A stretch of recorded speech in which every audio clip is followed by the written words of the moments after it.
Provai e vede, histórias de fé e fidelidade. Saúde que traz esperança.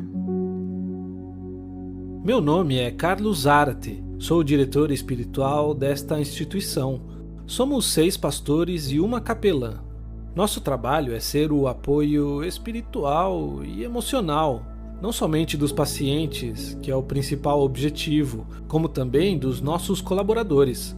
Nós entendemos que o ministério médico é o braço direito da pregação do Evangelho. Então tudo o que nós fazemos aqui, cada atenção dada aqui nesta instituição Good Hope, contribuímos de alguma maneira com o que fazemos lá em Vila Maria do Triunfo.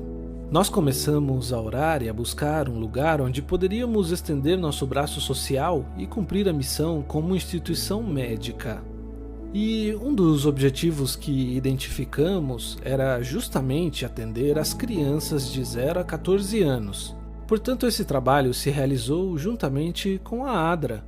Foi com eles e com a equipe de campo que começamos a trabalhar. Eles começaram a identificar as crianças que estavam em situação de necessidade. A ADRA estava fazendo todo o trabalho de campo e nossa equipe de manutenção seguia construindo, reformando e tomando conta de todos os detalhes necessários para poder ter aqui um centro médico, que nós chamamos com carinho de Serviço Social Adventista Good Hope. Nós temos um grupo que agora possui 3, mas nosso objetivo é que sejam pelo menos 10 agentes comunitários ou sociais. Eles são ex-alunos de teologia e são eles os pregadores que saem do centro médico e vão às casas levando a mensagem, levando estudos bíblicos e compartilhando a palavra do Senhor. Eu acredito que há 2 desafios bem marcados. Em primeiro lugar, poder fortalecer a visão da perspectiva social. Em segundo lugar, o poder quebrar o gelo e chegar até as pessoas que não estão buscando a Deus. E durante esses 2 anos que já estamos funcionando em Vila Maria, temos visto a mão de Deus e como ela tem nos sustentado. Houve momentos em que parecia que deveríamos parar, que não poderíamos seguir devido às limitações econômicas, mas o Senhor sempre se fez presente, sempre foi fiel à sua palavra e à sua promessa. E quando cumprimos a missão, quando cuidamos dos pequeninos, o Senhor sempre nos abençoou. No entanto, depois da pandemia, enfrentamos um momento de dificuldade econômica e tudo indicava que deveríamos parar. E juntos aqui no hospital decidimos que havíamos iniciado uma corrida. E esse era o plano de Deus para atender a essas pessoas, e que não havia outra maneira de chegar a elas. Mas nada dos desafios que enfrentamos nos fez retroceder, ao contrário. O Senhor foi fiel ao nos mostrar e dar meios para continuarmos pregando a palavra do Senhor. A clínica Good Hope é uma das instituições que se mantém fiel ao Senhor e nos foi permitindo poder levar bênçãos, serviço, saúde, salvação a mais de 8.000 pessoas. Em 2022, nós atendemos 17.833 pessoas. Isso nos possibilita ver que Deus é fiel, que quando uma instituição é fiel, o Senhor abençoa. Mas este serviço não fazemos para que o Senhor nos abençoe, mas oferecemos como resposta ao amor que o Senhor já nos deu. Creio que estamos no caminho correto de dizer que estamos fazendo a vontade do Senhor.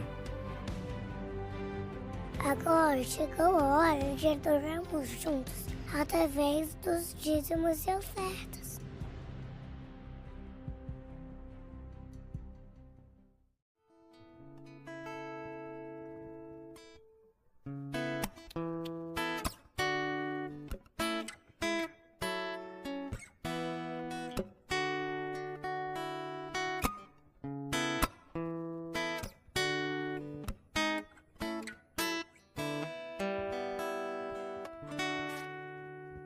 Quero dar o melhor de mim.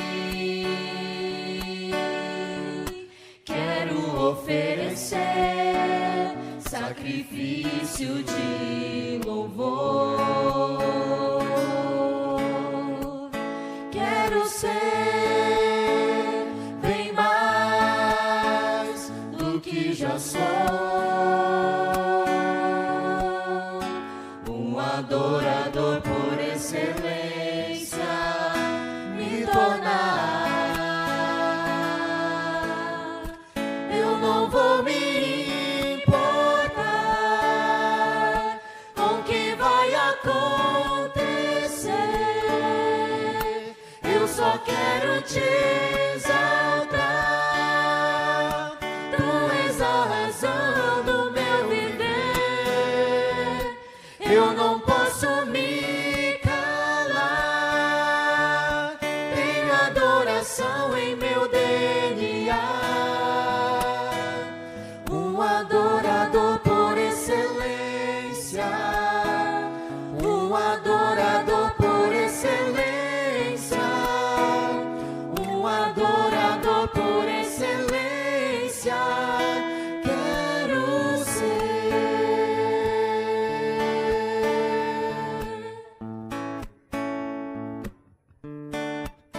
Quero dar o melhor de mim.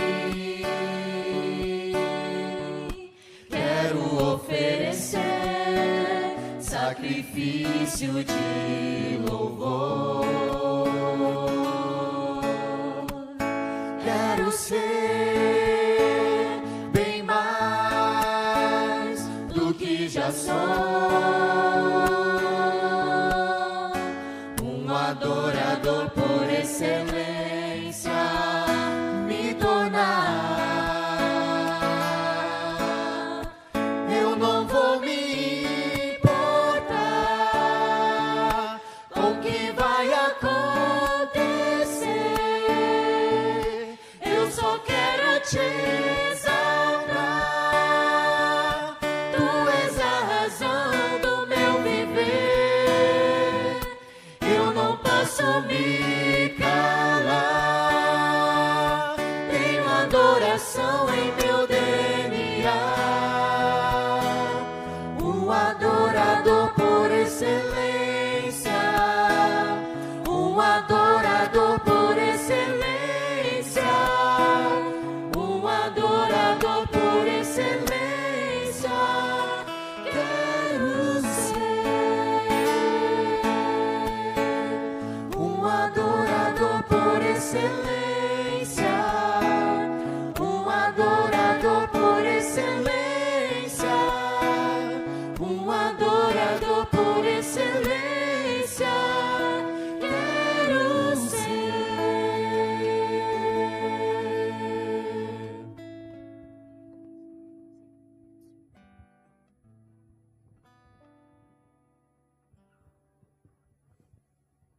Oremos.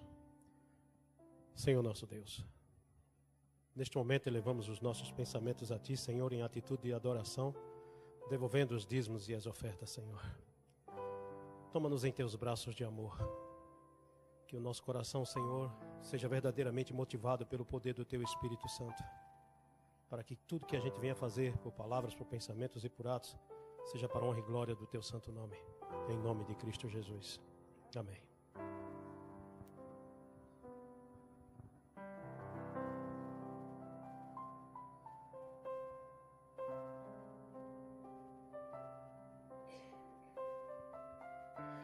Continuemos em pé. Vamos continuar nossa adoração ao nosso Deus. Hoje é dia de alegria, hoje é dia de felicidade. Hoje é dia de você anunciar a bondade, o amor. Hoje é dia de estar próximo de Jesus. Hoje é dia de estar bem junto a Cristo. Então cantaremos juntos, bem junto a Cristo.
Feliz sábado, irmãos. Esse é um momento importante da nossa adoração, o momento da nossa oração intercessora. Eu queria ler um texto de Isaías 61, que Jesus citou lá em Lucas 4, que diz assim: o Espírito do Senhor está sobre mim, porque o Senhor me ungiu para pregar boas novas aos quebrantados. Enviou-me para curar os quebrados de coração e proclamar libertação aos cativos, e pôr em liberdade os algemados, e apregoar o ano aceitável do Senhor, o dia da vingança do nosso Deus, e consolar todos os que choram. Vocês sabem que Jesus abriu a Bíblia na igreja e citou esse texto de Isaías. Olha, eu vim para libertar os oprimidos, cuidar dos pobres, libertar aqueles que estão sendo escravizados por diversos motivos. Sabe o que a igreja fez com Jesus naquela manhã de sábado? Começou a empurrar Jesus para fora da igreja, levou ele para o alto do monte e queria matar Jesus. Porque Jesus dizia que veio quebrar o silêncio. Jesus dizia que veio libertar, que ele era libertação para o oprimido, seja quais forem as opressões. Hoje nós vamos sair daqui para pregar o evangelho, A gente estava conversando ali atrás que às vezes a igreja tem uma percepção de que quando a gente vai falar do quebrando o silêncio é um assunto à parte. Não, nós estamos vindo falar de Jesus, aquele que quebra o silêncio, aquele que te liberta das diversas escravidões que você vive, aquele que tira o oprimido do lugar de opressão. E tem quanta gente aí sofrendo por violência sexual. Nós vamos ajoelhar e vamos orar para que essas revistas cheguem nas mãos de pessoas que estão precisando de acalento, de libertação, mas principalmente pessoas que precisem de Jesus, porque Ele veio para isso. E nós vamos usar a nossa liberdade religiosa para isso, nesse dia. Naquele dia Jesus quase morreu porque ia falar disso. Nós temos o privilégio de sair nas ruas aqui e dizendo, olha, Jesus pode te libertar. Jesus é libertação, apesar dos problemas que você tem passado. Vamos ficar de joelhos e interceder por essas pessoas?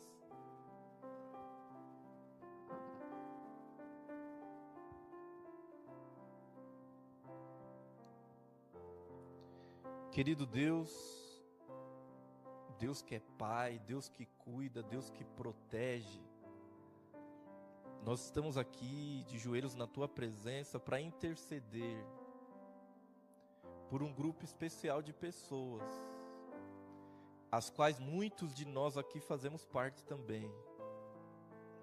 Aqueles que em algum momento foram e estão sendo ou serão oprimidos de diferentes formas, seja pelo mercado financeiro, seja por pessoas violentas.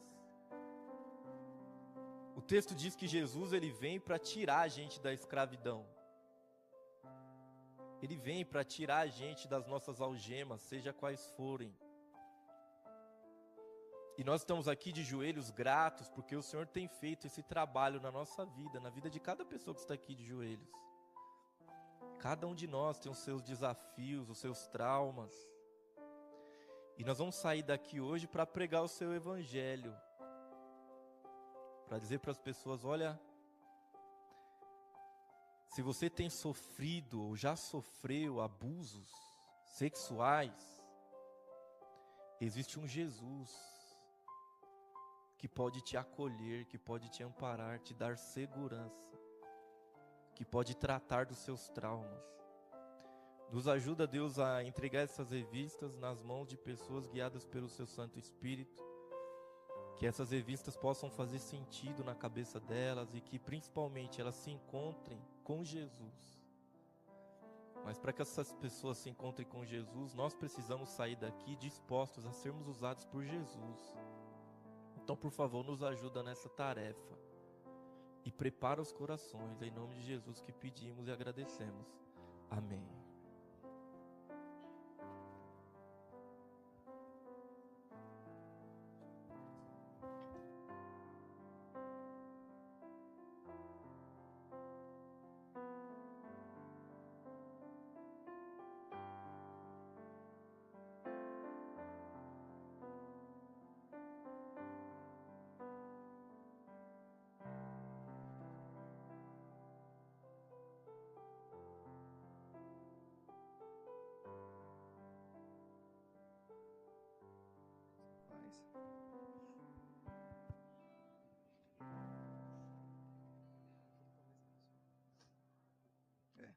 Sempre.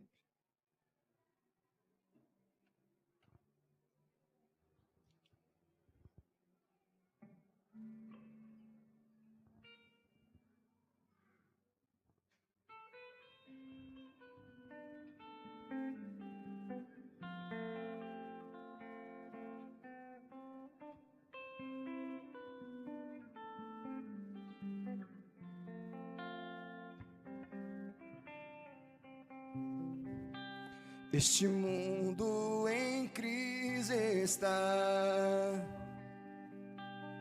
o pecado tem tomado lugar nos corações, morte, fome, guerra, adjetivos são de um mundo que hoje clama por missões. É preciso ter força e vigor e paixão por almas como nosso Deus. Tenha fé, pois o Senhor te capacitará. Confiante, corajoso, irá dizer: eis-me aqui, usa-me,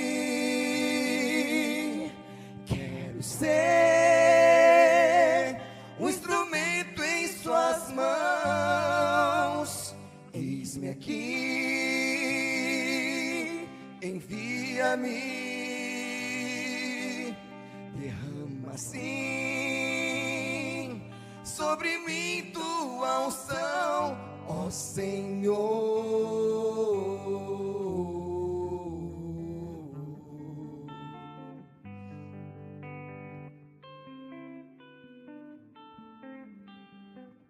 Deixe quebrando o silêncio. Olha o mundo e vejam o quanto eles precisam de homens de valor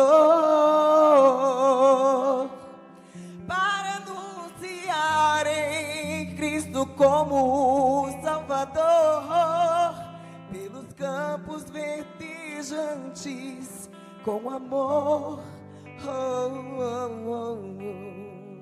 Mas é preciso ter força e vigor e paixão por almas como nosso Deus. Tenha fé, pois o Senhor te capacitará.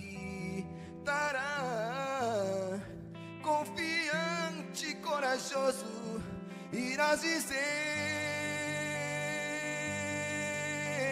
eis-me aqui, usa-me, quero ser um instrumento em suas mãos. Eis-me aqui, envia-me, derrama assim sobre mim tua unção, ó Senhor.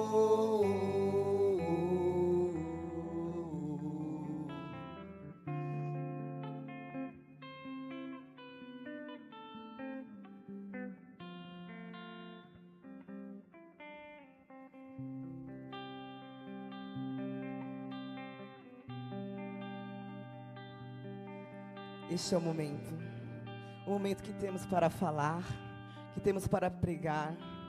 Aquelas pessoas que lá fora estão, como eu, como você, precisam de Deus. Precisamos de mudança no nosso coração, porque esse coração é duro. O nosso coração é duro, mas Deus pode fazer grandes mudanças. E não desacredite, porque Ele fará, e Ele precisa que você diga: estou aqui, usa-me. Mesmo que eu não tenha o que te oferecer, eu te ofereço esse coração aqui, ó. Esse coração quebrado, entristecido, com um monte de problemas. Usa ele, Senhor. Fala isso para ele e vá. Entrega esses livros com muita fé.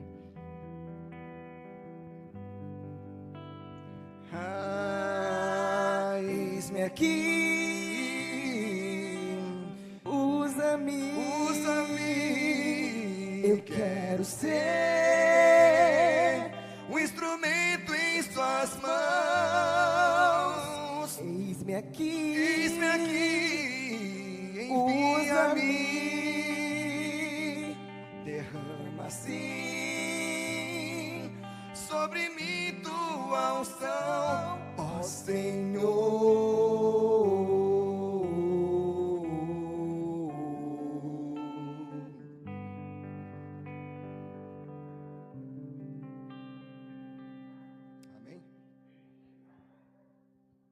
Olá, tudo bem com você? É uma alegria estar aqui mais uma vez produzindo um conteúdo muito especial para o seu conhecimento e para você também poder ajudar mais pessoas, mais famílias. Hoje nós estamos aqui para falar sobre o projeto do Quebrando Silêncio.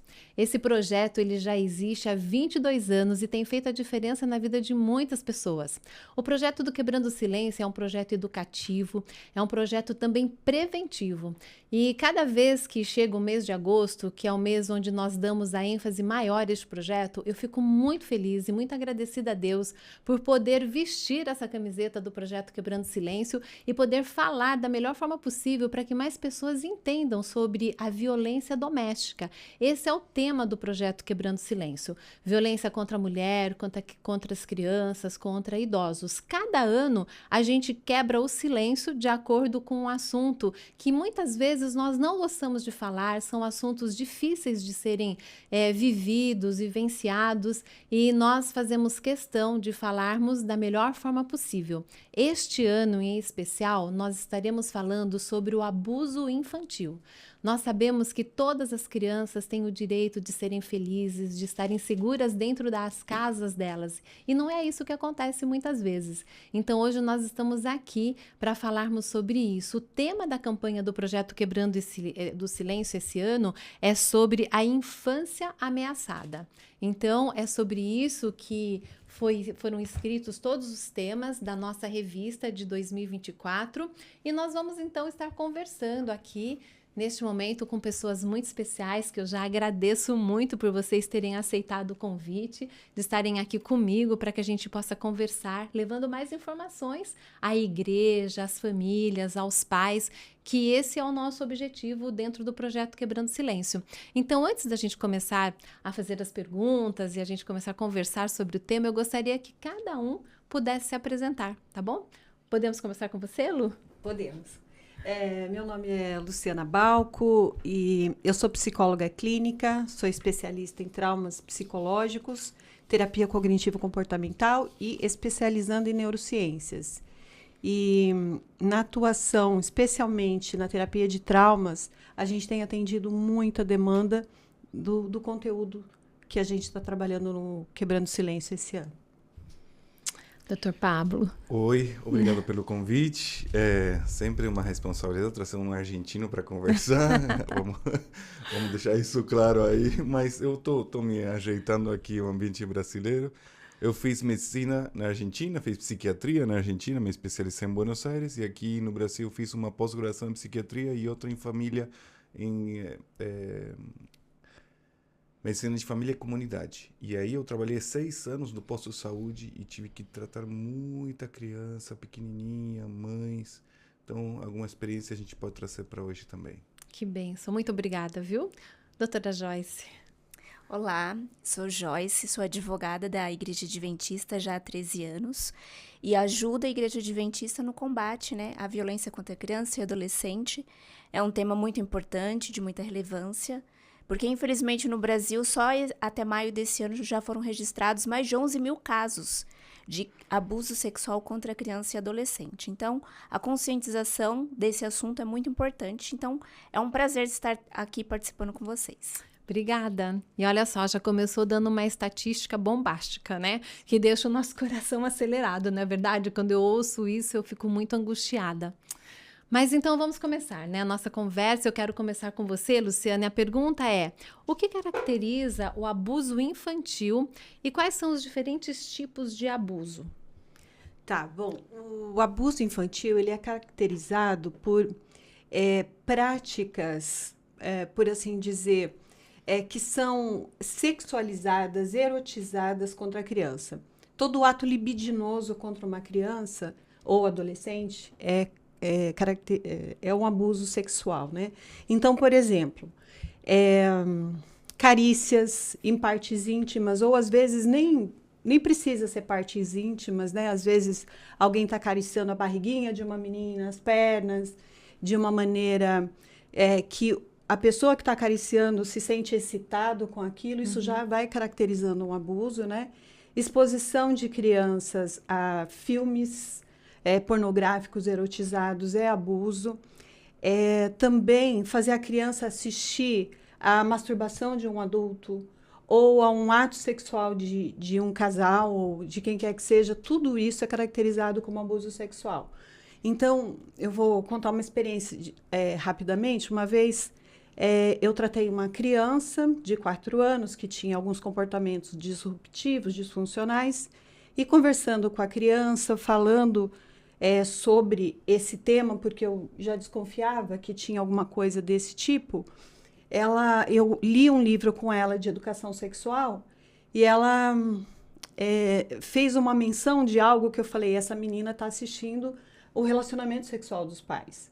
Então, na gravura do livro, mostrava um casal da cama com um cobertor por cima, apareciam os coraçõezinhos, mas queria dizer que ali era o momento, né, do casal. E ela falou assim, engraçado, meu pai e minha mãe não ficam assim, eles ficam assim, de uma outra posição. Aí eu falei, está caracterizado que ela está assistindo o ato sexual dos pais. E isso também é abuso sexual, né? E aí, como eu falei, qualquer toque nas partes íntimas, exposição, também agora muito recorrente também nas redes sociais, né? O abuso cibernético, por assim dizer. Exposição de fotos e conteúdos pornográficos com crianças, tudo isso caracteriza abuso sexual. Isso é muito frequente na adolescência. O famoso nude. Vou mandar um nude para o meu namorado, para minha namorada. Eu sempre falo para os adolescentes que às vezes têm oportunidade de acompanhar. Tudo que você colocar na internet, ele de algum jeito vai sumir do destinatário que você queria. E ele vai ir para outros cantos. Então, não tem essa de você só mandei para ele, só mandei para ela. Isso vai espalhar em outros cantos. Então, é muito perigoso essa exposição. Eu sempre pergunto, quando me convidam a fazer uma palestra para adolescentes, pergunto para eles assim, você sai pelado na rua? Aí o povo fica nervoso. Como assim pelado na rua? Você sai pelado na rua? Não. Ué, por que não? Aí, me olha, doutor, que não dá. Por que não dá? Aí ficam desnorteados. Então, por que você manda uma foto das tuas partes íntimas de você expondo o teu corpo para outra pessoa? Não é a mesma coisa? Ah, não, mas é só para...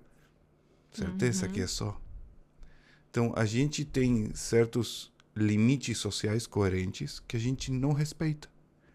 E isso na adolescência é muito mais frequente. Tanto que a gente está começando a ter abuso, não somente de pessoas adultas abusando de crianças, senão de adolescentes abusando de crianças.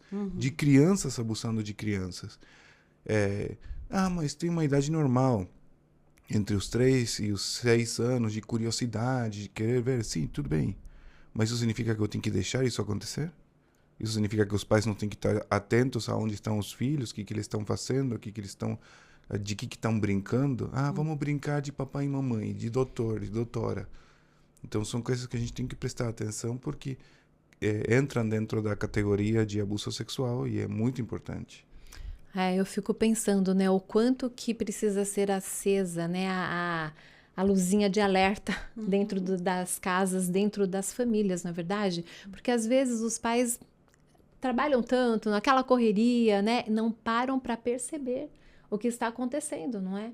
E a coisa mais triste é que mais de 80% dos casos, segundo as estatísticas, é intrafamiliar. Essa é a parte triste. Essa é a parte mais triste, porque tudo é muito triste relacionado a esse assunto. Mas a gente tem que estar muito atento com os nossos familiares, as pessoas. É inacreditável o que a gente encontra em consultório, é inacreditável. Sim. É pai, é mãe, é avô, é tio, é tia, é prima, mulheres também abusam, irmãos abusando de irmãozinhos, primos. Gente, não tem critérios para isso. Qualquer pessoa pode ser um abusador, infelizmente. A gente tem que ficar atento. E esse momento aqui é para a gente falar do abusado e do abusador também, né? Para que um abusador, de repente, através desse podcast, possa se conscientizar, né, daquilo que ele está fazendo, porque também essa é o nosso objetivo dentro do projeto. Doutor Pablo, por favor, fala pra gente, assim, quais são os sinais mais comuns de que uma criança, um adolescente está sofrendo abuso e violência? Nas crianças é muito mais fácil de ver porque eles mudam de um jeito absurdo. Especialmente, parece que voltam para fases anteriores fisiológicas. Então, de repente, fazem xixi na calça de novo, fazem cocô na calça de novo. Fazer as necessidades de novo em cima da roupa mostra alguma alteração muito grave, muito interessante. Eu estava justamente conversando com vocês de que eu fiz medicina de família há 6 anos, estava no postinho de saúde, e uma mãe me trouxe super preocupada, uma criança de 8, 9 anos, que tinha feito cocô na calça. Como assim? O que aconteceu? Automaticamente ligam todas as luzes de alarme e você fala, opa, peraí, calma. Aqui tem um abuso com certeza. E a criança estava super quietinha, olhando para baixo, nem levantava a sobrancelha para olhar para mim, não respondia, ficava grudadinho da mãe. Aí eu fui perguntando, a mãe desesperada, porque eu ia perguntando ao ponto. E às vezes a gente acha, não pode perguntar isso para uma criança. Como vai perguntar? A gente tem que investigar, tem que saber o que está acontecendo. Teve algum tio, perguntei para a mãe, que esteve um par de semanas, alguma pessoa que mora com vocês, diferente, algum avô, algum tio, buscando essa questão familiar próxima, algum vizinho que cuida dele em algum momento? Não. Toda a resposta será não. Aí eu fui para a escola. Aconteceu alguma coisa na escola e o menino fez assim, me levantou o olho e abaixou. Peguei você. Engatou primeiro aí, na escola. Aí eu fui perguntando, foi no banheiro? Aí ele ficou nervoso. No banheiro. Foi. Me conta, o que aconteceu no banheiro? E ficou nervosinho, tadinho. Nenhum momento falou. Eu estava no banheiro e 2 crianças vieram e quiseram mexer comigo. Aí eu não consegui gritar, porque me ameaçaram. E aí eu não soube o que fazer e consegui correr. Mas isso já deixou ele com um trauma. Então, ele começou a voltar a coisas que não deveriam acontecer. Supostamente, a gente defrauda uma criança com 1 ano, 1 ano e meio, alguns 2 anos, tá? 8? Tem que colocar fralda de novo? Certo? Então, mudanças drásticas no comportamento são muito importantes, tá? No adolescente, é muito mais difícil de ver, porque ele também muda a higiene. Mas é uma coisa que muda, é muito diferente. Então, uma menina que se maquia, que é super bonita para se vestir, é super preocupada pelo cabelo, usando creme para as mãos, faz a unha, tudo de repente... Acabou a vaidade. Opa! 0. O que aconteceu? Que estranho, tá? Aí você começa a ver, a gente vê muito quadro depressivo associado a isso. Automutilação. Tá? Automutilação, tá? Tentativas de suicídio. Opa, a tentativa de suicídio é impressionante. Começam a mexer na higiene, na alimentação, não querem comer, criança a mesma coisa, não consegue dormir, pesadelos, criança é muito mais frequente o pesadelo. Você dá uma folha para desenhar e ele desenha tudo escuro. Então tem muitas coisas que começam a aparecer neles que mudou. O que aconteceu? Mas ele brincava, ele pulava. Quando esse menino do consultório da escola conseguiu falar, professora, ele começou a mexer em tudo que tinha na mesa. E queria que eu escute o coração dele, e queria ver o que tinha. Se libertou. Se libertou. Foi libertador. Se sentiu criança de novo. Consegui falar. Foi maravilhoso. A mudança foi imediata. Foi impressionante. A mãe me olhou para a criança e falou, doutor, tá vendo? Então, tem muitas coisas que a gente vai vendo. Mas doutor Pablo, adolescente é assim, ele fica isolado no quarto. É uma coisa diferente, mas se está muito tempo isolado no quarto, se não quer conversar, se está usando muita roupa escura, se não quer saber, se não cuida da higiene, tem alguma coisa. Outra coisa é o baixo rendimento acadêmico. A criança tem muita alteração no processo de aprendizagem. Então, se as notas começaram a cair, comportamentos disruptivos na escola que não eram típicos daquela criança, né? Às vezes é até associado a um quadro de TDAH, de hiperatividade, déficit de atenção, mas às vezes não tem nada a ver com isso. A criança está desatenta porque ela está trabalhando lá dentro da cabecinha dela o trauma, o que aconteceu, e ela não consegue focar nos estudos, na aprendizagem, e às vezes fica hiperativa, agitada ou extremamente retraída. Pode ser esses dois extremos, né? Então, qualquer mudança brusca de comportamento, a gente deve ficar atento, né? E tem outra coisa, sangramento. Tá? Sangramento retal, gente, não é normal. E sangramento vaginal, quando é uma menina e tem 11, 12 anos, não será que está menstruando pela primeira vez? Até pode ser, mas se é uma menstruação, ou manchou um pouquinho e parou de sangrar. Então, ok, sangrou, o que a gente faz? Saímos gritando para todo mundo, ih, foi abusada. Não, calma. Não. Vai no ginecologista, vai no pediatra, que avalie. Tem lesões, opa. Hematomas, fissuras, né? Certo, aí, certo. Mas se não, pode ser uma menstruação, claro. Vamos sair gritando e entrando no desespero? Não. Mas tem que ficar de olho. Ah, é só uma menstruação normal, pronto. Ok, menstruou pela primeira vez? Vamos, consultamos com o médico, a gente avalia. Fundamental. Então, eu acho isso tudo bem importante para que os pais entendam, os educadores também, né? Que existem, sim, sinais claros, né? Os sinais são claros, pelo que a gente ouve, né? As estatísticas, uma criança, um adolescente, ele não é abusado, ele continua o mesmo, não é assim, na verdade? Então, eu acho isso super importante nesse momento, né? Para que os pais analisem exatamente o que está acontecendo e procurem ajuda. Porque tem coisas que a gente não dá conta, enquanto pai, enquanto mãe, não é verdade? Então, ficou bem claro sobre isso, né? É engraçado que tanto na questão da infância como da adolescência tem a ver com a higiene, com a questão comportamental e do corpo, né? Muda muito rápido. A gente tem que prestar atenção. Sim. Doutora Joyce, fala pra gente como a tecnologia hoje tem influenciado no aumento ou até mesmo na prevenção do abuso infantil. Infelizmente, a tecnologia ela não tem sido muito usada como uma ferramenta de prevenção. Mas a exposição muito precoce de crianças às redes sociais, o livre acesso a tablet, celular, computadores, tem facilitado a elas o acesso a conteúdos inapropriados para a idade. E esses canais de comunicação, que são tão comumente utilizados, eles também são utilizados de forma indevida pelos abusadores. Eles sabem que as crianças ficam demasiadamente expostas, muitas vezes sem supervisão nenhuma. E aí, nessa falta de supervisão, eles se valem da inocência das crianças e da facilidade que elas estão tendo à tecnologia para elas se introduzirem no contato com essas crianças e adolescentes. E aí, a partir dessas conversas iniciais, eles ganham a confiança delas. E aí eles começam a pedir fotos íntimas das crianças, pegar informações pessoais delas, e esses abusadores, eles usam esses conteúdos que eles recebem das crianças e dos adolescentes para fazer a divulgação desses conteúdos na internet, e é considerado crime, né? Eu pegar fotos de crianças, fotos onde elas estão nuas, seminuas, e divulgar é considerado crime. E isso tem sido muito comum, infelizmente. Os pais, eles precisam supervisionar os conteúdos que os filhos estão acessando, com quem que eles estão conversando nas redes sociais e fazer mesmo esse filtro e a limitação dos acessos deles às redes sociais. Que desafio, hein? Para os pais? Hoje não é fácil, né? Não.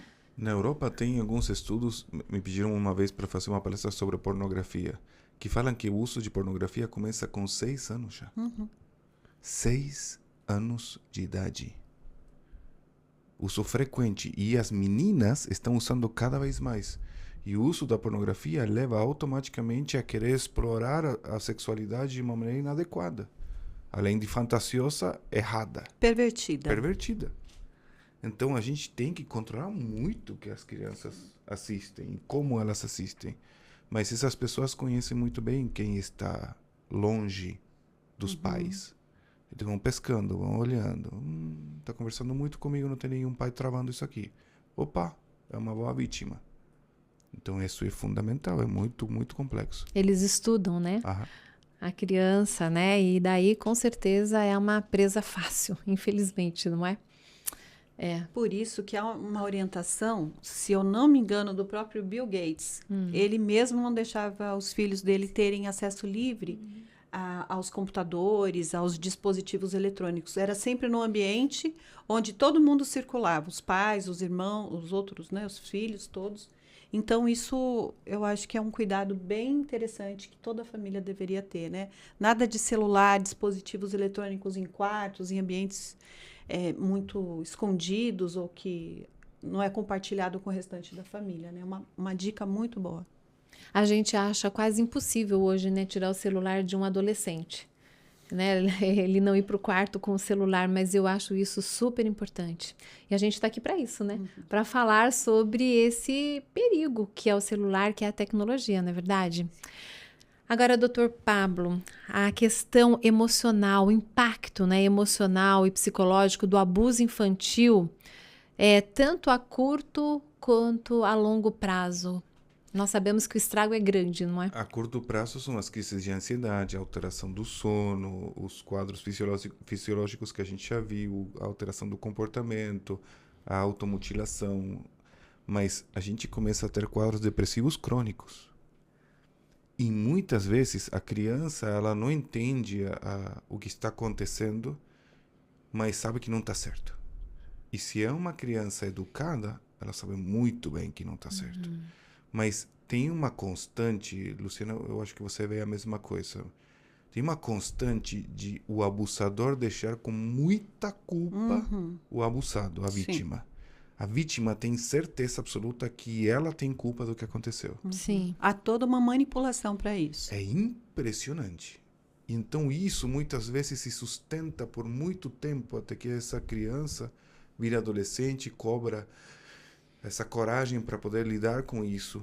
Às vezes está abaixo ameaças. Eu tratei uma menina de 11 anos que ela foi abusada e o abusador falou para ela: se você abrir a boca, eu vou matar você, a tua mãe e teu irmão. Nossa, isso é muito comum. Isso é muito frequente. Ela não conseguiu falar. Ela conseguiu falar com 17 anos.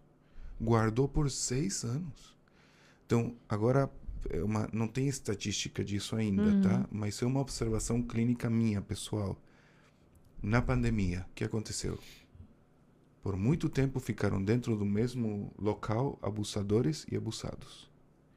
E se são crianças, o que vai acontecer? Saúde mental deles. Nos próximos 3, 4 anos vai ser um desastre. A gente vai viver uma pandemia emocional por conta dessas características na pandemia nos próximos 3, 4 anos. E a gente já está tendo muito adolescente com ideação suicida. Muito. Com tentativas graves de suicídio. Então, são quadros de alteração, inclusive da sexualidade, tá? Quadros de humor, com transtornos de personalidade, transtornos depressivos, transtornos ansiosos, transtornos panicosos, tá? Dentro da ansiedade, transtornos obsessivos, de ter que lavar, se sentir sujo, de ter que estar constantemente tirando. São muitos transtornos de saúde mental. Crises conversivas, né? As crises conversivas, tá? Alucinações, inclusive, transtorno de estresse pós-traumático. São várias coisas que são... A gente destrói uma vida em base a um segmento egoísta de satisfação própria de uma pessoa que não se interessa pela vida do outro. É muito triste. A gente está vivendo um momento de maldade do ser humano que Cristo precisa voltar e pôr chega nisso aqui. É impressionante. E se esse adolescente, se essa criança não tivesse sofrido esse trauma, com certeza isso não se desencadearia.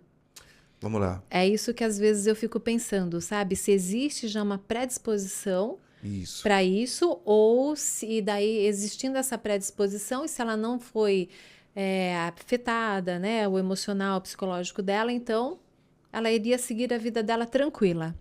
Depende muito de cada situação. Depende da resiliência de cada pessoa. Mas acho que a pergunta é para você. Não, para os dois. Essa questão emocional e tal, né? Vocês podem responder juntos. É porque os indivíduos, eles têm formas de lidar com as questões diferentes. É diferente. Tem pessoas mais resilientes, até... eu posso dizer assim que é inato de algumas pessoas serem mais resilientes e outras menos. E aí tem as questões genéticas hereditárias. Se tem na família uma predisposição para depressão, para ansiedade ou para outros transtornos, no caso de personalidade, além dos transtornos mentais, sim, pode desencadear mais facilmente. Então, depende o que tem ali que pode caixinha. explodir. Isso, são fatores de risco. Tá? Eu conheço um homem que fumou a vida toda e morreu de outra coisa. Sim. Eu também conheço. Mas você vai brincar com fogo para ver se queima? Então são fatores de risco. A gente tem que cuidar desses fatores. E é um evento traumático. Então ele machuca. Ele machuca muito. Só que também pode ser reconstruído. Sim. A plasticidade neuronal, o tratamento bem feito pode trazer esperança muito importante para qualquer ser humano. Essa é a parte Mas boa. precisa ser tratado, porque como o Dr. Pablo falou, há prejuízos num cérebro em desenvolvimento, quando a gente está falando de criança, ela não tem recursos cognitivos, emocionais e nem mesmo fisiológicos para lidar com isso. E ela pode ter uma alteração cerebral. A gente vê em estudos, né, imagens de escaneamento cerebral de diferenças anatômicas importantes de uma criança traumatizada, do cérebro de uma criança traumatizada para uma não traumatizada, que sofreu diferentes formas de abusos, né? Então, isso pode realmente desencadear problemas sérios para o resto da vida, porque se não tratar, como é que faz essa a neuroplasticidade fazer essas correções e esses ajustes que precisam ser feitos? Aquilo só vai potencializando e piorando. E outra coisa, a longo prazo também, esses indivíduos que sofreram abuso, que pode ser meninas e meninos, né, e tal, podem ter muitos problemas em relação à sexualidade na vida conjugal ou mesmo antes do casamento, e isso pode afetar profundamente a vida dessas pessoas de várias formas. Como eu disse, né, no começo o assunto é triste, não é um assunto gostoso de ser falado, mas a gente precisa falar e precisa conversar e a gente precisa fazer com que o projeto cumpra, né, o objetivo dele, que é educar, prevenir, né? Nós queremos tanto educar como prevenir, que menos crianças, menos famílias sofram, né, sobre isso. E de tudo que a gente falou até agora, o que eu mais gostei foi a sua fala, quando você disse que tem como reverter, né? Essa é a parte boa, que a gente fica feliz, né, de saber que existe a possibilidade. Então, o que eu vejo agora que a gente poderia deixar bem claro para quem está nos assistindo é que não tenha medo de enfrentar a realidade, porque eu acho que muitas vezes, com medo de enfrentar a realidade, as pessoas ficam fazendo de conta que não, acho que não é isso. Não, imagina, isso é coisa da minha cabeça, às vezes, né? A mãe ou o pai podem pensar sobre isso, mas a gente tem que enfrentar, tem que ir, tem que trazer de volta, né, a felicidade dessa criança, desse adolescente que foi perdida em função de um abuso, né, tão traumático como a gente viu. Então, existe a possibilidade, com um tratamento bem feito, dessa criança voltar a ser feliz de novo, que é o direito, né, de todas as crianças, de todos os adolescentes serem felizes e terem uma vida plena, né? Todo mundo tem esse direito. Doutora Joyce, vamos para a parte legal. Quais são, então, os primeiros passos legais que devem ser tomados quando existe, assim, uma suspeita e a confirmação de um abuso infantil? Bom, o primeiro passo para essa família, né, que tem ali, a criança faz essa denúncia, né, faz essa reclamação para eles, é procurar as autoridades. No caso aí, quando envolve criança e adolescente, a família pode procurar a Delegacia de Defesa de Direitos da Mulher, porque ela também é especializada em atender crianças e adolescentes. Nos municípios onde não existir Delegacia da Mulher, ela pode procurar a Delegacia Comum, que vai fazer o registro do boletim de ocorrência, ou se ela não se sentir à vontade, né, por ser uma delegacia, às vezes um ambiente um pouco hostil, né, um pouco incomum, ela pode procurar, por exemplo, o Conselho Tutelar. Ali os conselheiros tutelares vão fazer vão dar, né, todo o apoio, os encaminhamentos necessários para que as medidas judiciais, né, as policiais sejam tomadas. Mas o importante sempre é haver a denúncia.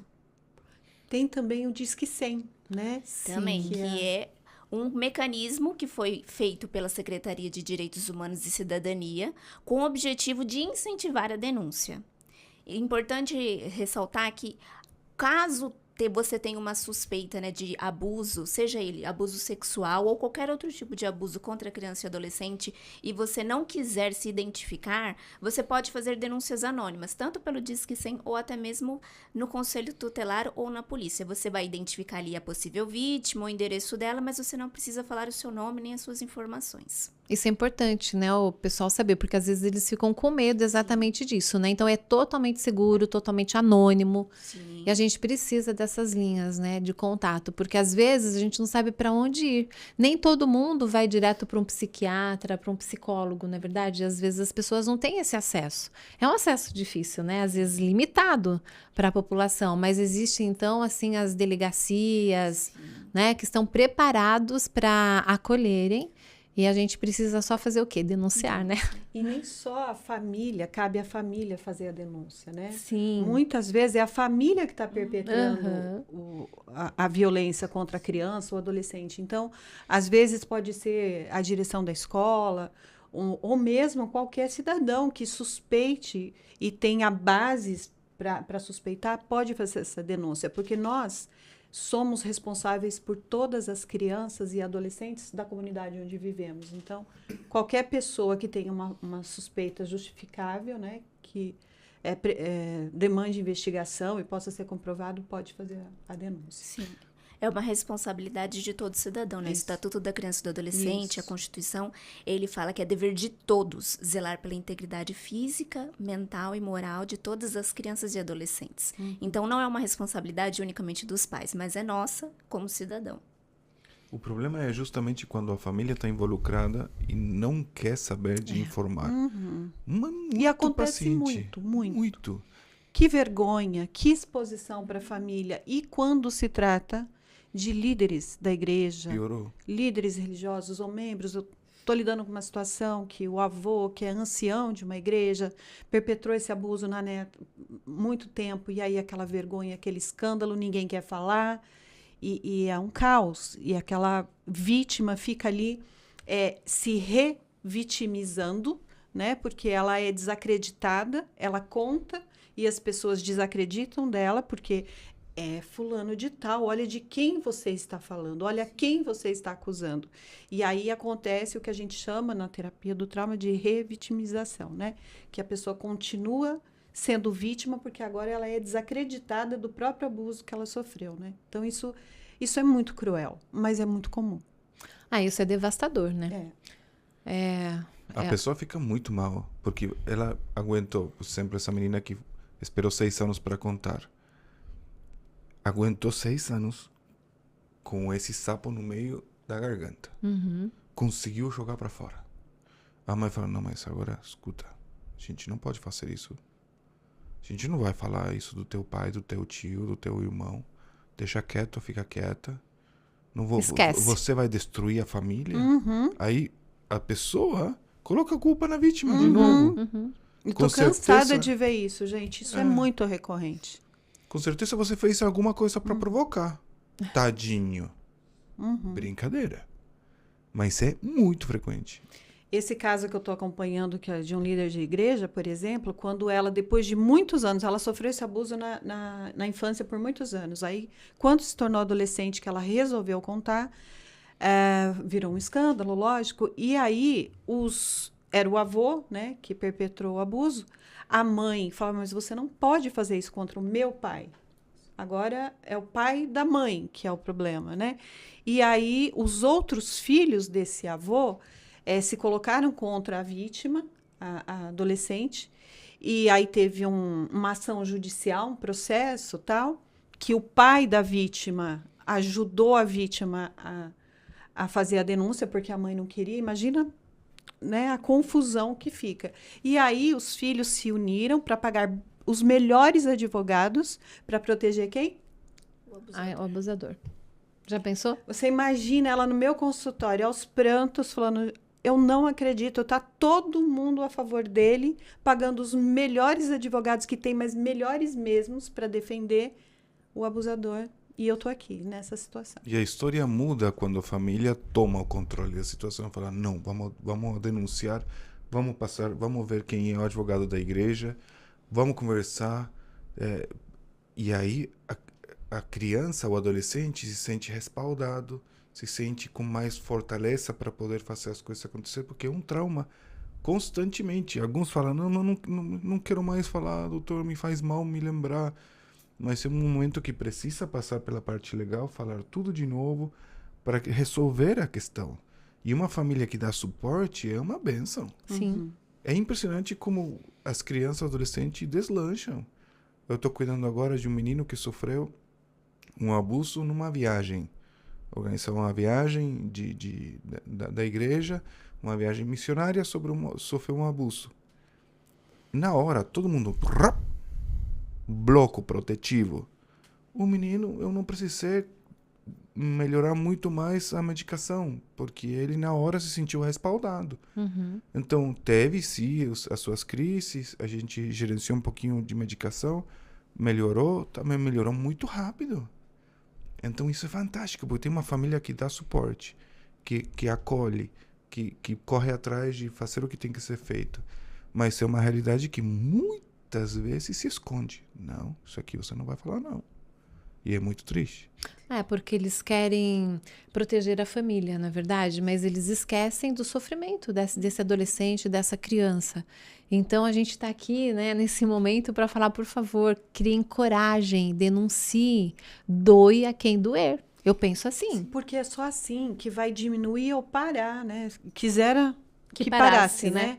Mas pelo menos diminuir, porque enquanto não, as pessoas estão convivendo com isso de forma impune, elas se sentem incentivadas a continuar praticando. Não dá ruim para eles, né? Sim. Então, continua. Mas é muito, muito desgastante esse processo. Para a família, porque há rupturas, né? Sim. É importante a gente pontuar que nos casos em que as crianças e adolescentes sofreram abuso e na fase, né, onde que ela fez a denúncia ali para a família e não foram tomadas as medidas legais cabíveis, como a denúncia junto às autoridades, esse crime ele só começa a prescrever após a criança e o adolescente completar a maioridade. Então, ainda que na fase da infância e da adolescência não tenha sido feita a denúncia, ele pode fazer quando ele completar 18 anos. Porque a prescrição desse crime só se inicia na maioridade da vítima. Então, ainda que ele tenha sido injustiçado, vamos colocar assim, pela não denúncia da família, que deveria protegê-lo, ele pode, na vida adulta, se ele quiser, fazer a denúncia contra o seu agressor. Amei isso. Isso é incrível. Porque eu conheço uma história também de uma mulher que foi abusada na infância e a família virou as costas para ela e coisas horríveis aconteceram emocionalmente, psicologicamente para ela e até hoje ela não denunciou. A gente ficou sabendo recentemente do caso, né, em função de um outro abuso, porque esse é o problema, né? Um é abusado da família, mas não fica naquele. Geralmente não fica em uma pessoa. Exatamente. Quando não denuncia, o outro abusado e o outro abusado. Eu estou falando de uma família onde 4 mulheres foram abusadas pelo mesmo homem. E isso há anos. E isso foi descoberto recentemente. Então, assim, amei o que você disse. Eu acho que isso a gente tem que falar novamente até, né? Então, um adolescente, quando completou a maioridade, ele pode fazer a sua própria denúncia. Pronto. Eu acho que isso é libertador, né? Nesse momento, para adolescentes, para adultos que já passaram, porque eu acho muito triste essa questão de você colocar a sujeira embaixo do tapete, né? Em todas as questões da nossa vida. Sim. E às vezes limpar a sujeira é horrível, né? Porque quem gosta de limpar a sujeira? É mais cômodo às vezes você, né?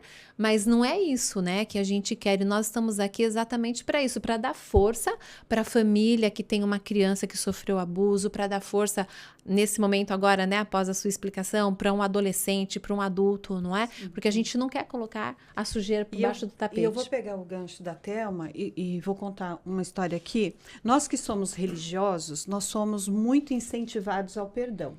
E o perdão é divino e a gente tem que perdoar toda e qualquer pessoa, mesmo num caso desse. Todavia, perdoar não significa ter que conviver com aquele que foi perdoado. Perdoar é um ato de se libertar do lixo emocional que o outro deixou na gente e até para a gente ter saúde. Mas olha só, conheci uma mulher que foi minha paciente, ela chegou no consultório e aos prantos ela me falou, olha, eu me converti há um tempo atrás e me tornei cristã, evangélica e tal. E aí eu fui conhecendo a Bíblia e aprendi esse conceito do perdão. E eu fui abusada pelo meu pai na infância. E fiquei muitos anos sem ver o meu pai. Até que eu me converti, entendi que eu tinha que perdoar e eu fui procurá-lo. e disse para ele que ele estava perdoado, ele me pediu perdão também, a gente chorou e não sei o que, foi super bonito o ato, o momento. Depois de um tempo, ela resolveu chamar o pai para passar umas férias na casa dela, depois de uns anos, só que ela tinha uma filha.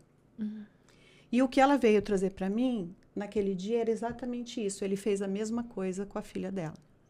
Então, perdoar é uma coisa. Conviver, ser inocente e conviver com o perdoado é outra coisa. A gente não coloca dentro de casa alguém que já abusou de uma criança um dia. Certo, Pablo? É muito complexo. De fato, eu tenho uma paciente que falou assim, doutor Pablo, se meu pai vai para o céu, eu não sei se eu quero ir. Nossa. Ou seja, nesse nível. Sim. Porque aí eu falei para ela, se teu pai vai para o céu, você vai ser a mulher mais feliz do universo. Porque ele vai ser uma pessoa transformada. A transformação é necessária. O problema é que a gente não garante da boca para fora essa transformação. Mas se a gente chegar no céu, seremos transformados. Então, Deus não promete que a gente vai ficar ocultando debaixo do tapete as coisas por milhões e milhões e milhões de anos. A gente vai ser transformado e as coisas vão ser eliminadas. A angústia, a tristeza, todo esse sofrimento vai desaparecer. Então, a gente tem que lutar pela salvação das pessoas, da família que estão sendo abusadas e pela salvação daqueles que estão abusando. Sim. Mas tem um limite, e esse limite é a decisão da pessoa. É a nossa decisão.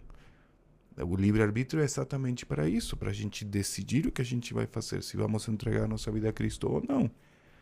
Então, isso é fundamental. Nesse critério, a gente não pode julgar, mas é interessante ser cuidadoso.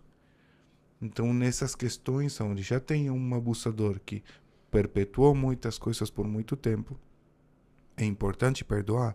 É. Mas é também importante ser prudente e observador. Sim.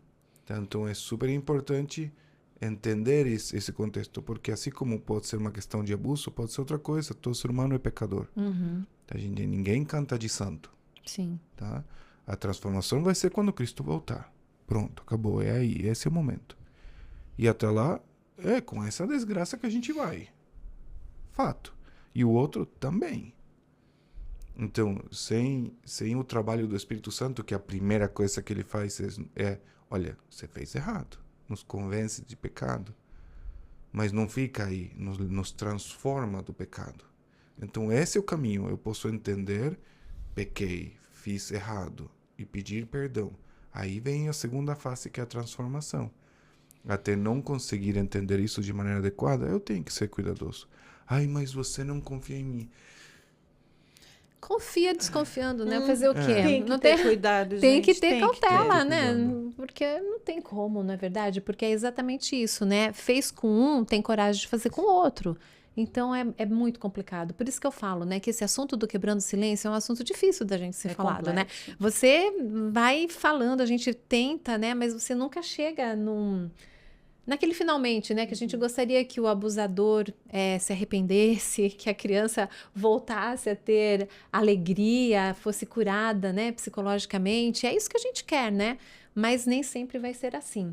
Mas agora, uma coisa que eu acho também super importante para quem está nos ouvindo, como que nós podemos ter um lar, um ambiente familiar propício para que a criança que foi abusada tenha coragem de falar? Porque você deu falou de algumas experiências que eles não falavam. Você é que conseguiu, né, tirar, no seu caso também. Mas como que os pais podem proporcionar esse ambiente mais seguro para a criança falar? Gostaria que vocês falassem. Criar laços afetivos, né, e laços de confiança. Então, a criança ela pode ser educada na sexualidade desde muito pequenininha. Então, ela pode ser educada, por exemplo, não precisa falar de sexualidade, mas do corpinho dela, o quanto esse corpinho é especial, que Deus criou o corpinho dela, que ela tem que cuidar, já vai trabalhando autoestima, autoimagem, tudo mais, né? Já começa por ali desenvolvendo com a criança toda essa comunicação sobre o que é o corpo. E eu posso falar, né? Existem partes do meu corpo que são protegidas, o que o biquíni esconde, o que a sunguinha esconde, são partes que a gente não mexe. Então, vai se criando toda uma comunicação e laços afetivos, né? De pais amorosos, que quando a criança traz qualquer assunto, mesmo que seja uma briguinha com um amigo na escola, ou algum problema com um irmão, que essa criança não seja repreendida quando ela vem trazer as coisas, né? Mas o que foi que aconteceu? Me conta, tal, vamos conversar, ouve, acolhe, orienta. Então, a criança ela vai se sentindo à vontade com esses familiares, nesse contexto familiar, para poder falar de coisas mais graves e mais sérias, né? Em qualquer contexto familiar, o prestar atenção é fundamental. Se as pessoas estão se olhando, estão se observando, conseguem entender o que está acontecendo, se conhecem. Então isso é fundamental. Se eu não conheço meus filhos, eu não sei quando eles vão mudar. Eu não posso falar nada se eu não enxergo a mudança. Então, prestar atenção e se comunicar tem que ser na simplicidade e tem que ser no complexo também. Uhum. Então, essa família que se comunica, que se presta atenção, eu vejo a necessidade da minha esposa vê a minha necessidade, eu enxergo a personalidade do meu filho, eu avalio a personalidade, eu tenho 3, para me divertir. Coisa boa, hein? Privilégio esse. Mas se a gente não entende eles, se a gente não observa eles, a gente não pesca. Sim. O que está acontecendo aí? Nada, pai. Nada, peixe. Vamos. O que está acontecendo? Não quero falar agora. Ok. Quando você quiser falar, a gente conversa. Mas se eu não abro esse diálogo, aí depois vem, pai, quero te contar. Do quê? E aí começa a falar de futebol, outra coisa. Mas veio criar uma conversa. Uhum. Então, no momento de aparecer uma coisa ruim, ele vai falar, pai, vem cá que eu preciso falar com você. Isso vai ser fenomenal. Isso é fundamental. Porque ele está acostumado a falar na com o pai. Na simplicidade do dia a dia. Uhum. E uma coisa também que eu vejo que acontece muito é que, às vezes, os adultos, eles não credibilizam a criança. Então, eles não acreditam no que a criança fala, né? Então, eles acreditam no que o professor fala, no que o amiguinho fala, mas não acreditam no filho. Então, eu acho que criar essa intimidade com o filho, sabe? Acreditar e mostrar para a criança que eles confiam, né, na criança. Olha, o que você fala, a mamãe confia em você, né? Então, a gente precisa fazer com que a criança entenda que ele vai ter ali um suporte quando acontecer, ou seja coisa boa ou ruim, né? E principalmente a ruim, porque boa eles vão contar geralmente, não é? Agora, a gente tá vivendo num mundo assim muito, muito louco, né? Aquela correria, as famílias não têm tempo, não sentam mais à mesa para conversar. É tudo muito rápido, os pais não olham nos olhos das crianças, a criança tá falando alguma coisa, o pai fala mas ele nem sabe por que ele tá falando né, deixando fazer alguma coisa que ele nem tá ouvindo, né, tá com a cabeça ali. Então eu acho que é o momento da gente repensar um pouquinho, né, como nós estamos vivendo enquanto família, como nós estamos sendo enquanto pais, enquanto mães, na verdade, porque a partir do momento que você teve o desejo de ter esse filho, né? Você tem uma responsabilidade muito grande sobre essa criança. Então, precisa haver, né? Criar esses laços afetivos, de confiança, de carinho, de proteção. Isso é muito importante. E às vezes eu vejo que as famílias, elas estão se distanciando. Os pais colocam a responsabilidade toda para a escola, para a igreja. E, entre aspas, eles ficam assim, tô fazendo a minha parte, né? Pago uma boa escola, vou à igreja, mas a gente sabe que o lar é o alicerce de tudo.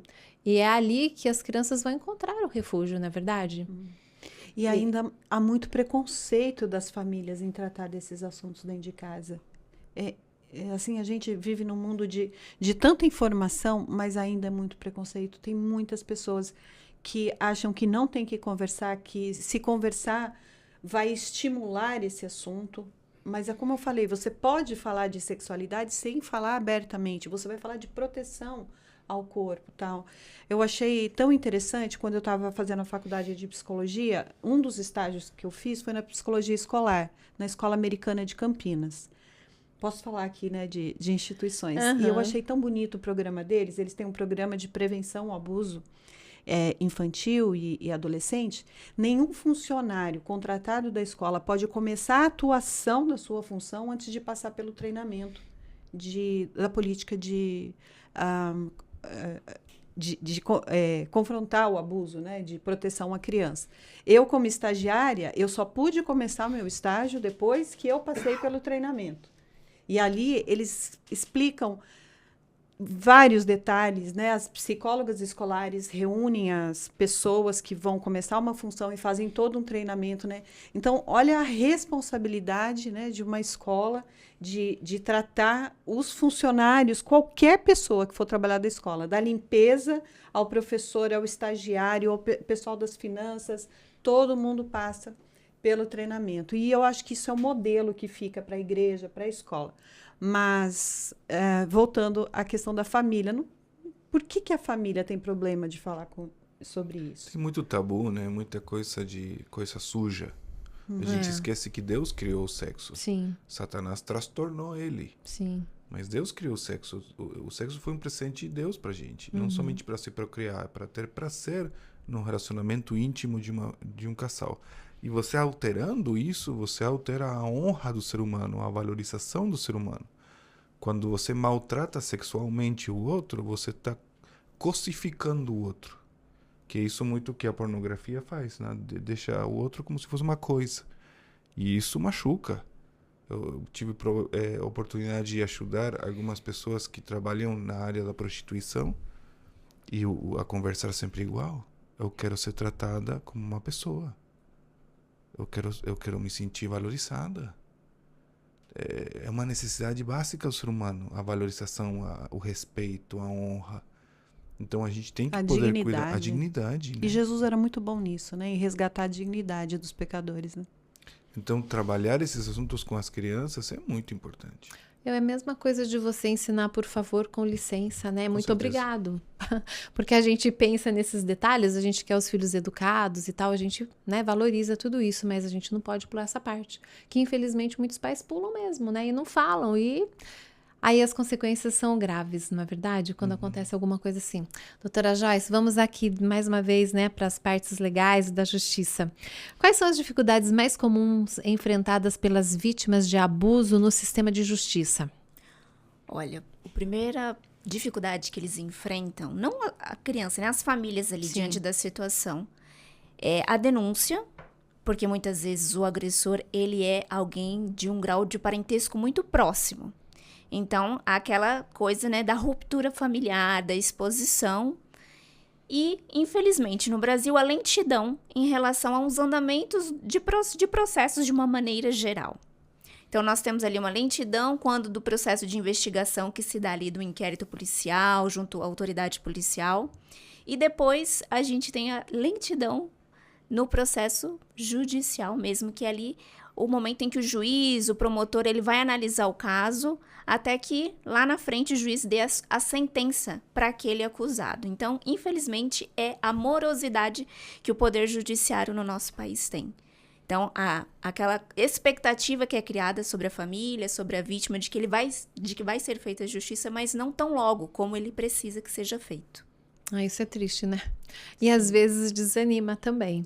Mas a gente não pode desanimar em função disso. A gente tem que fazer a nossa parte, independente do tempo, né? O importante é a gente fazer a denúncia, porque o abusador que fez isso com uma criança, ele já fez isso com várias outras. Sim. E enquanto esse ciclo não for quebrado, ele vai perpetuar a conduta dele em outros lugares que ele passar. Então, ainda que nós, né, preguemos ali o perdão e tudo, a consequência, ela vem, não tem como. E, infelizmente, o abusador, ele precisa sair do convívio social e ele precisa pagar a pena que é imposta a ele pela nossa legislação, que é, infelizmente, ser recolhido às cadeias.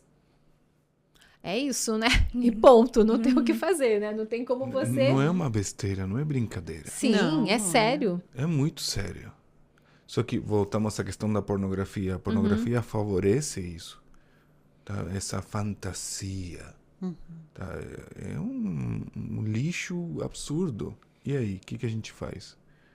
Então, em procura disso, a gente tem que entender, não, calma aí, não dá para brincar com isso aqui. Se eu fizer isso, eu vou para cadeia. Eu vou ficar preso. Acabou. E isso é importante, tanto para a vítima quanto para o abusador. Porque quando ele enfrentar a culpa do que ele fez, ele vai ter que lidar com isso. Sim. E lidar com o que a gente fez, com o resultado que a gente fez, dá possibilidade de mudança. Então, pensando também na recuperação do abusador, o fato dele enfrentar o que ele fez provoca a possibilidade de opa, então vou mudar. Porque não está legal o que eu estou vivendo. Então, isso é importante também para recuperar uma pessoa que para de fazer isso, né? Sim. Isso... Pode falar, Lu. Tem algumas pessoas que, mesmo passando pelo recolhimento, pelo sistema carcerário, não mudam. Eu atendi um pedófilo que, depois de ter cumprido pena por pedofilia, quando ele foi liberado, ele resolveu se integrar à Igreja Adventista. E aí alguém da igreja o recomendou para mim, porque não sabia exatamente qual era a história dele, mas que ele tinha problemas. E adivinha qual ministério da igreja que ele foi se filiar? Os Aventureiros. E ele falou para mim, eu estou lá porque as crianças gostam de mim, eu sei lidar com elas, né? E eu já recebi também pacientes que sofreram abuso dentro desse contexto, de acampamentos, de desbravadores, de aventureiros, né? Então, assim, todo em qualquer lugar é possibilidade de acontecer. Mas a pessoa nem sempre, quando passa pelo sistema carcerário, ela se arrepende dessa conduta e ela muda. Uma oportunidade, haja vista, né, esse caso. Ele falou, eu vou fazer com as outras crianças, eu gosto disso. E elas gostam disso também. Ele falava isso para mim. É doentio, né? Aí você tem que ligar com o pastor da igreja. Eu falei assim, você conhece a pessoa que você colocou na liderança de tal ministério? Então, aqui fica um alerta às igrejas, aos líderes das igrejas, aos pastores e demais líderes. Procurem conhecer essa membresia. Procurem conhecer de onde vêm as referências. Puxa a ficha policial, por favor, antes de colocar essas pessoas em cargos de lideranças, especialmente com as crianças. Sim, com certeza. E, Lu, vou voltar para você a pergunta. Vamos lá. Como superar traumas? Porque superar um trauma não é fácil, né? Além de superar o trauma, como que a gente pode fazer para que isso aconteça? Como que a gente reconstrói novamente, né? Essa vida que foi destruída. Então, o Pablo falou algo aqui muito importante, né? Que é o apoio, né? Da criança se sentir acolhida, abraçada, apoiada. Isso por si só, como ele citou naquele exemplo, né? A pessoa já se organizou, a criança, o adolescente. É muito importante o apoio, o acolhimento. Isso ajuda muito no processo de cura e de superação do trauma. O apoio da família, o apoio da escola, se for o caso, e dos profissionais de saúde mental, né? A gente realmente faz esse acolhimento. Isso é uma estratégia. Existem estratégias terapêuticas, por exemplo, a terapia focada mais em trauma, que é a terapia MDR, que a gente faz reprocessamento de memórias traumáticas, né? Que é um reprocessamento cerebral. E dentro dessa técnica, é possível também superar os traumas. Dentro, lógico, de um setting terapêutico, um ambiente acolhedor. A gente também orienta a família, né? Nós, como profissionais de saúde mental, a gente faz um trabalho para que a gente passe 1 hora por semana, 2 no máximo com o paciente, mas a família está ali o tempo todo, né? E é sempre trabalhando na valorização dessa pessoa, ajudando a elevar a autoestima dessa pessoa, trazendo essa pessoa para um senso de dignidade, de valor próprio, conseguir ajudar essa criança a entender que ela não tem culpa do que aconteceu, isso ajuda a superar. É sempre reforçar com a criança, você não tem culpa do que aconteceu. Muitas crianças, elas se sentem culpadas, veja só que coisa, interessante. Elas passaram por um abuso, mas nem sempre o abuso ele é perpetrado com violência. Muitas vezes, o abusador vem com docinho, com brinquedinho, com joguinho, com palavras carinhosas, com brincadeiras, com o cachorrinho, com o gatinho, e ali a coisa vai acontecendo. Então, as crianças, às vezes, elas se sentem, assim, culpadas porque elas sentiram alguma espécie de prazer nesse momento. E elas foram tocadas em partes genitais que têm terminações nervosas que são para isso mesmo, para provocar prazer. Então, fica muito confuso na cabeça da criança o quanto ela quis isso ou sentiu prazer com isso, mas isso é errado, é violência, mas não sei o quê. Isso é tudo muito confuso. Então, conversar com a criança de que é normal até que ela tenha sentido alguma coisa prazerosa, mas mesmo assim ela não tinha condições de fazer aquela escolha, ela não tinha idade para aquilo, ela não tem culpa nem responsabilidade se um adulto tocou ela, um adolescente. A gente fala sempre de 5 anos mais velho, né? Do que, vamos supor, uma criança de 9 com um adolescente aí de 13, 14, ou enfim. Então, ela precisa ser desculpabilizada dessa culpa enorme que ela sente. Isso ajuda a superar o trauma.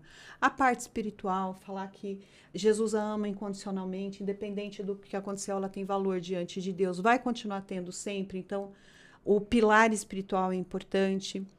E são essas estratégias. Tem mais alguma? Tem a questão da medicação também. Muitas vezes o quadro, vamos lá, sempre falam a mesma coisa. Vou num psiquiatra, vai me medicar. Gente, temos que começar a ter mais critério para medicação. Tem psiquiatras que medicam muito mal e tem psiquiatras que medicam muito bem. O critério tem que ser coerente, tem que ser técnico. Não é a vizinha que vai determinar se a pessoa vai tomar medicamento ou não. Estava fazendo uma palestra em Ribeirão Preto e uma pessoa levantou a mão e falou: Doutor Pablo, qualquer pessoa pode ter depressão? E eu perguntei: chefe, qualquer pessoa pode quebrar o braço? Então, se faz parte do nosso corpo, é um órgão que pode ser machucado.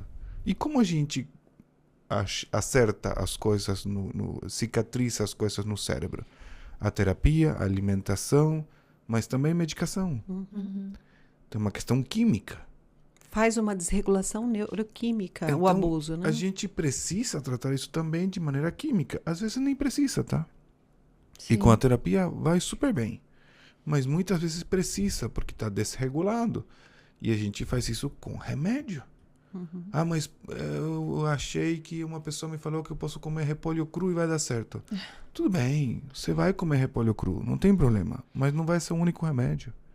Não, mas Deus é um médico, ele tem que resolver. Cuidado com a presunção. Uma coisa é fé e outra coisa é presunção. Que às vezes a gente acha que a gente não pode sofrer porque Deus tem poder para tirar o sofrimento da gente. Mas Deus deixou as ciências médicas, farmacológicas, psicológicas e outras para ajudar o ser humano. E deu sabedoria para as pessoas, né? Para fazer acontecer. E agora estamos numa fase da história da Terra que a saúde mental está sendo extremamente machucada. Então, a gente vai fazer de conta? A gente acaba se machucando mais. Então, muitas vezes também é uma questão regrada, bem conduzida, de um psiquiatra tomando uma medicação, de uma boa terapeuta fazendo um bom tratamento terapêutico. Tem terapeutas que não sabem mexer com trauma e fazem umas bagunças complexas também. Então, alguém que saiba fazer isso, que saiba entender. É super importante a coerência e a questão bem feita. O técnico bem feito. Sim. Existem diferentes estratégias terapêuticas, né? Uma coisa que eu queria deixar de alerta também é o seguinte: quando há uma ruptura na família, porque uma criança ou adolescente foi abusado, alguns casos assim que eu já acompanhei, é aquela criança se sentir culpada pela separação dos pais, porque o pai abusou, ou culpada porque a mãe teve que se separar do avô, do irmão dela, que é o tio, ou da tia, ou... Olha, são situações, assim, muito, muito tristes que acontecem. E a criança começa a se sentir culpada por aquela ruptura. Então, uma outra questão que deve ser levada em consideração para a recuperação e a superação do trauma é conversar com essa criança que ela não tem culpa daquela ruptura. O único culpado Quem decidiu abusar de uma criança e fez mal é o abusador. Ela é vítima, ela não é culpada nunca. Então, isso precisa ser muito conversado, esclarecido. Eu lido com algumas questões que houveram rupturas, e aí o pacientezinho, o adolescente ou juvenil, vem com esse peso. Ah, mas eu vejo minha mãe chorando, e eu sei que é culpa minha, porque eu que contei o que aconteceu, e agora ela sente saudade do irmão, do pai, seja lá quem for, entendeu? E isso machuca muito a criança. Aí a gente tem que orientar a família. A criança já está machucada, né? E vem um peso maior. Bem, o assunto é longo, né? A gente tem muitas coisas a serem ditas, porque vocês, principalmente, né, que lidam diretamente com os casos, então a gente entende que a gente poderia ficar aqui conversando muito tempo sobre isso, mas nós precisamos terminar o nosso podcast. E eu quero terminar, então, você, Luciana, como psicóloga, você, doutor Pablo, como psiquiatra, e você, doutora Joyce, como advogada, a palavra final. De repente tem alguma coisa que eu deveria ter perguntado, não perguntei, alguma coisa que vocês gostariam de falar, alguma coisa para que pudesse acalentar o coração de quem está nos ouvindo, ou alertar, né, ou prevenir. Uma palavra final, então, para a gente terminar agora. Bom, acho que quando se trata de criança e adolescente, independente do local que nós estejamos, né, seja na igreja, na escola ou numa saída familiar, a gente tem que ter toda a cautela possível. Principalmente em ambientes onde há uma vulnerabilidade maior, como, por exemplo, igrejas e escolas. Nós temos que tomar muita cautela com as pessoas que nós colocamos para liderar essas crianças e observar. E toda conduta inapropriada, a primeira resposta que nós temos que ter é ofertar a denúncia. Né? Buscar as autoridades policiais para que eles tomem as medidas cabíveis ali para que a justiça seja feita. Ok. Uma coisa que é muito importante, eu sempre falo, isso não te define. O que outra pessoa fez com você não te define. Faz parte da tua história, mas não te define. Isso significa que a tua história pode mudar? Sim. Isso significa que você vai carregar com isso? Sim. Mas isso não vai definir quem você é. Isso é super importante. Entender isso. Porque se a história nos define, a gente não tem possibilidade de transformação. Sim.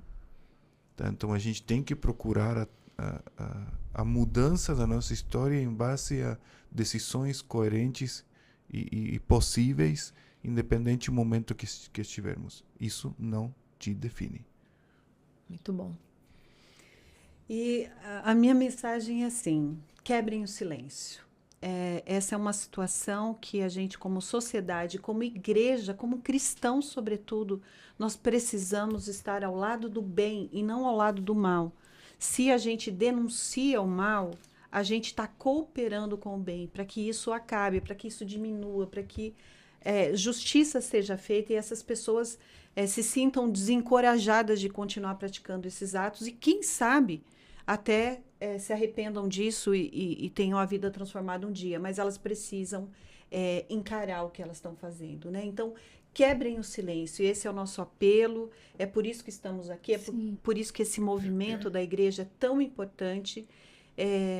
Não jogue para debaixo do tapete uma situação dessa. São vidas e vidas que às vezes são ceifadas pelo suicídio, porque a pessoa não consegue lidar com isso, com a culpa, a vergonha e tudo isso que traz. E outra coisa também, aos pais, eu queria dizer o seguinte: se isso aconteceu com seus filhos, não carreguem culpa. Né? Vamos tratar a situação. Às vezes os pais também adoecem. Como que eu deixei isso acontecer com a minha criança ou com o meu adolescente? Aconteceu. Vamos lidar com isso daqui para frente. Né? Então, isso também é muito importante, porque tem muitos pais adoecendo por causa da culpa que carregam. Quebrem o silêncio.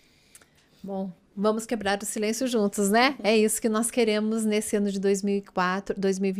Queremos que as crianças possam crescer felizes, em lares seguros e fazer o nosso melhor, né? Enquanto pais, mães, tios, avós, pastores, anciãos de igreja, independente, né, da função que você ocupa, é isso que nós queremos.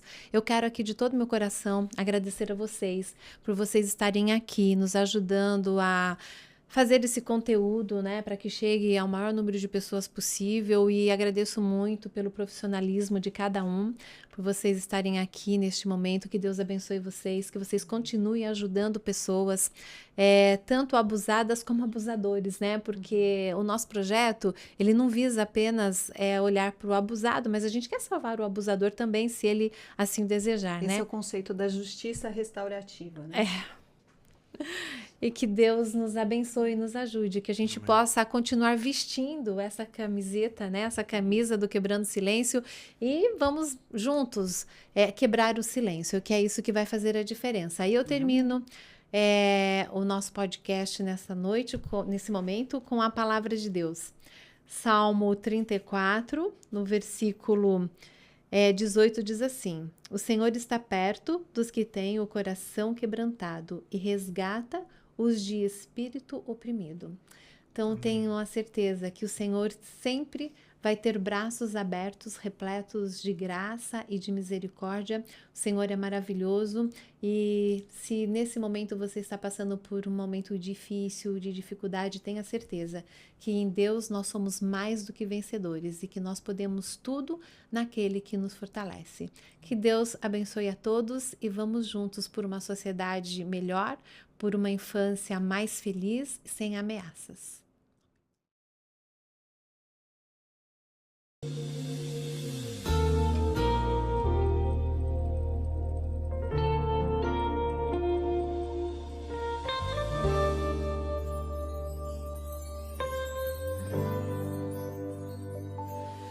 Eu não mereço tanto amor, eu não sou digno do seu perdão. A dor que passou meu Rei e meu Senhor, sempre o adorarei com amor. Eu não mereço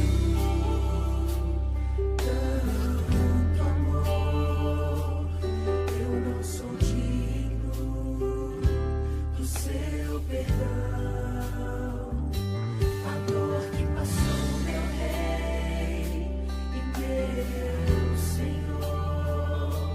Sempre o adorarei com amor. Essa é a mensagem que a gente vai levar para as pessoas, que Ele é capaz de nos libertar, irmã. Tirar o fardo que a gente carrega, a dor que a gente carrega, e que Ele nos liberta de forma tão profunda que a gente pode dar essa mensagem para os outros. A gente pode se sentir livre. Adorar, levantar a minha voz e exaltar, levantar a minha voz só pra dizer: livre eu sou.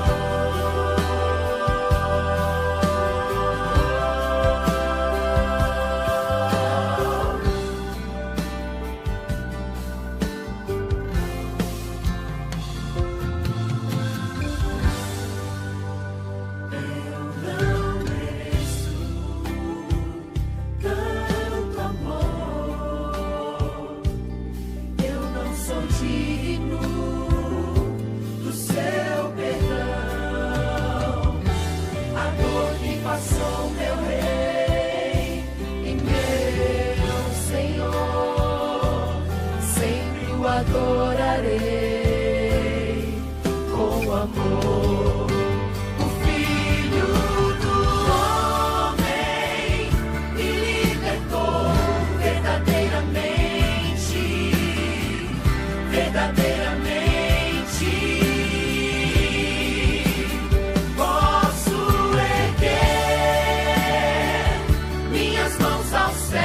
Levantar a minha voz e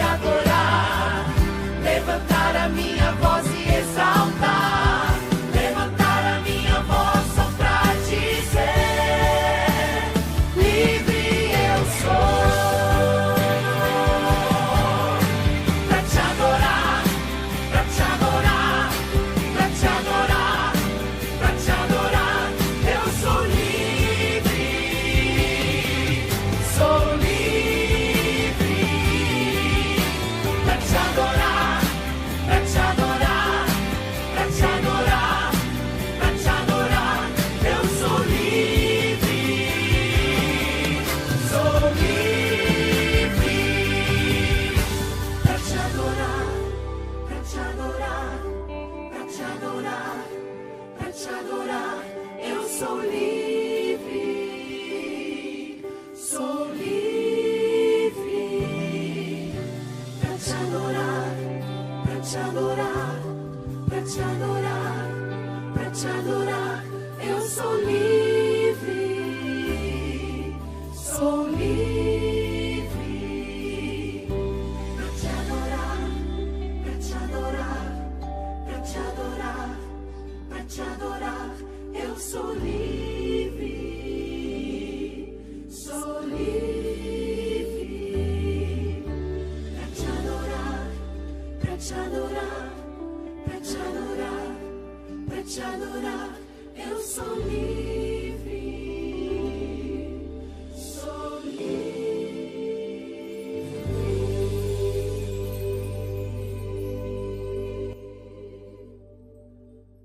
Senhor nosso Deus, nós te agradecemos porque o Senhor é o nosso Pai. E o Senhor é um Pai que acolhe, que ouve, que escuta e principalmente que cura. Nós conversamos aqui com a nossa igreja sobre um tema difícil, delicado, mas infelizmente um tema que nós vemos em nossa sociedade. Nós sabemos que a culpa é do pecado. Por favor, Senhor, nos liberte disso. Liberte a nossa igreja central de Poá, que aqui em nosso meio nós não possamos ter mais nenhuma criança abusada, nenhuma criança tocada de forma violenta. Por favor, Senhor, se dentre nós aqui mais alguém já foi ferido dessa forma, que nesse momento, em nome de Cristo Jesus, essa pessoa se sinta curada. Essa pessoa saiba que o Senhor é capaz de restaurar tudo. E obrigada, porque dentre tantas pessoas que já tiraram suas vidas, que já resolveram esse problema de outra forma, nós ainda estamos aqui. E o Senhor ainda fala conosco. Por favor, nos perdoe se de alguma forma nós já fomos descuidados, nós já fomos negligentes com relação às crianças que o Senhor nos deu. Nos ajude, Senhor, a estar atentos, de olhos bem abertos, às ciladas do inimigo. E se dentre nós tiver alguém aqui ouvindo, nesse momento, que sofre, porque a sua cabeça ainda está confusa com relação a tudo isso, ofereça para essa pessoa, nesse momento, a cura desse sofrimento, Senhor. E se dentre nós também tiver alguém que tem tendências de um abusador, que em nome de Jesus essa pessoa se arrependa, que em nome de Jesus essa pessoa se converta do seu mau caminho e procure também em Ti a cura para esse desvio. Nós queremos estar no céu um dia reunidos e queremos estar aí sem nenhuma lembrança das dores que sofremos enquanto aqui vivemos. E o Senhor prometeu em Apocalipse que o Senhor enxugará dos nossos olhos toda a lágrima. Por favor, Senhor, começa a operar isso em nós a partir de agora. Nós vamos sair agora em direção à Praça da Bíblia, onde muitas famílias se reúnem num sábado, onde muitas crianças vão brincar e nós temos um material precioso em mãos. Nos ajude a entregar para as pessoas certas, que essas revistas possam trazer informação para essas pessoas e que, mais do que tudo, a informação principal que elas encontrem é que o Senhor é capaz de restaurar. Entregamos a nossa vida a essa ação que faremos agora sobre os teus cuidados. Nos acompanhe, Espírito Santo, que esse projeto possa ser importante para a nossa comunidade de fé e que nós tenhamos mais momentos como esse de abrir o nosso coração e que o Senhor possa nos curar das nossas feridas enquanto nós fazemos isso. É meu pedido, é minha oração e ela vai assinada em nome de Cristo Jesus. Amém.